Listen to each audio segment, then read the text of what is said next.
Vous n'êtes pas prêt pour ce qui suit. Une nouvelle règle arrive en France, la sous-occupation. Qu'est-ce que c'est? Une résidence principale est dite en sous-occupation, très accentuée, ou largement sous-occupée, si elle comporte au moins 3 pièces de plus que le nombre théoriquement nécessaire au ménage qui l'occupe. C'est la norme. La norme est calculée ainsi: une pièce de séjour pour le ménage, une pièce pour chaque couple, une pièce pour chaque personne de 19 ans ou plus ne vivant pas en couple dans le ménage, vos enfants donc.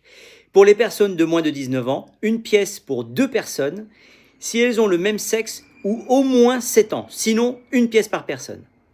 Une résidence principale est donc dite en sous-occupation très accentuée ou largement sous-occupée si elle comporte au moins 5 pièces d'habitation pour une personne seule ou un couple sans enfant, 6 pièces pour une famille monoparentale avec un enfant ou un couple avec un enfant, etc. Le nombre de pièces d'habitation inclut la surface, si sa surface est supérieure, par exemple la cuisine, à 12 mètres carrés.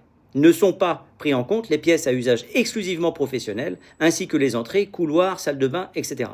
Les personnes séjournant ponctuellement dans le logement, enfants vivant la majeure partie de l'année chez l'autre parent, enfants majeurs logés ailleurs pour ses études, ne sont pas prises en compte dans le calcul du nombre de pièces théoriquement nécessaires. Au total, avec cette norme, c'est 70% des logements qui présentent une sous-occupation modérée, une pièce d'écart, 24%.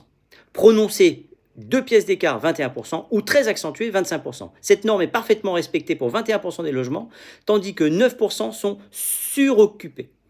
Pour la totalité, l'anciennement... Bonjour, Philippe Jean-Louis.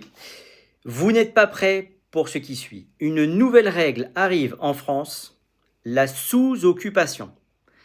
Qu'est-ce que c'est? Une résidence principale est dite en sous-occupation très accentuée ou largement sous-occupée si elle comporte au moins 3 pièces de plus que le nombre théoriquement nécessaire au ménage qui l'occupe, d'après la norme.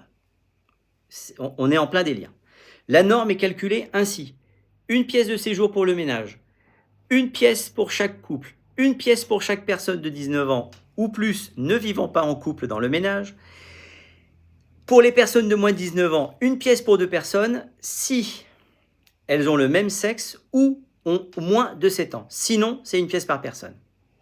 Une résidence principale est donc dite en sous-occupation très accentuée ou largement sous-occupée si elle comporte au moins 5 pièces d'habitation pour une personne seule ou un couple sans enfant, 6 pièces pour une famille monoparentale avec un enfant ou un couple avec un enfant, etc.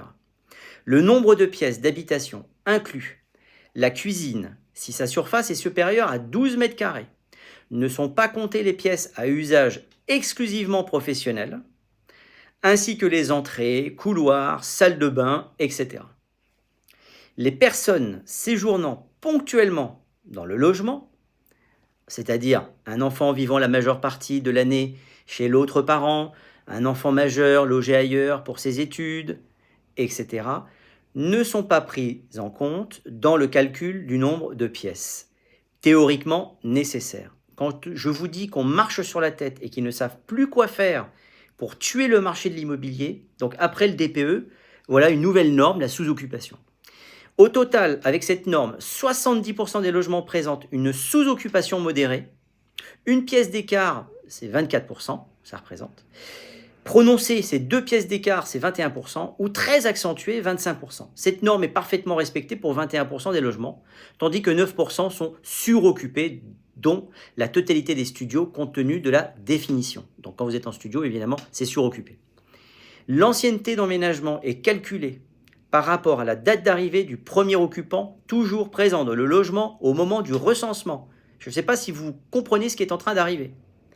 Une aire d'attraction des villes, on appelle ça le AAV, est un ensemble de communes d'un seul tenant et sans enclave, constitué d'un pôle de population et d'emploi, et d'une couronne qui regroupe les communes dont au moins 15% des actifs travaillent dans le pôle.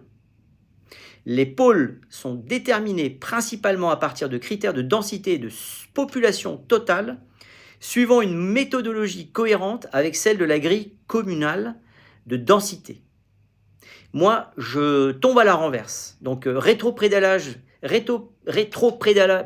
on va y arriver, pour le diagnostic de performance énergétique, on se dit alléluia, ça va aller mieux, et là on nous sort ça. Dites-moi en commentaire ce que vous en pensez, n'hésitez pas à vous abonner, mettre un pouce, faites tout ce que vous voulez, partagez cette vidéo, il faut que tout ça s'arrête en fait.